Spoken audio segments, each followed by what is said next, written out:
हाय, hello, नमस्कार. मी पल्लवी तुमचं स्वागत करते एका माझ्या मिनी ब्लॉगमध्ये. तर मी का आवरते, कशासाठी, हेही मी आधीच्या व्हिडिओमध्ये सांगितलं आहे. पण असं आवरलेलं, टापटीप राहिलेलं बघून आहे ना, मलासुद्धा माझ्यावरती थोडं प्रेम करावंसं वाटतं.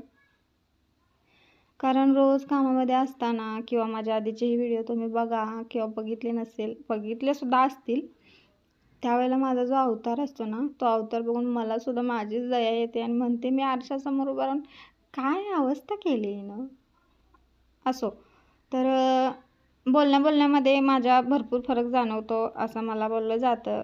म्हणजे फोनवर सुद्धा सांगितलं जातं, की तू घरी असताना वेगळं बोलते, लाईव्हला वेगळं बोलते, म्हणजे तुझा टोन चेंज होतो. पण कम्युनिकेशन स्किल ही माझी स्पेशालिटी आहे. आणि का आणि कशी? तर माझा जो डिप्लोमा झाला आहे बिझनेस मॅनेजमेंटचा, त्यामध्ये पर्सनॅलिटी डेव्हलपमेंट आणि कम्युनिकेशन स्किल हे टॉपचे विषय खूप माझ्या आवडीचे होते. त्यामुळे बोलण्याचं स्किल माझ्याकडे भरपूर आहे. तर चला भेटू पुढच्या व्हिडिओमध्ये.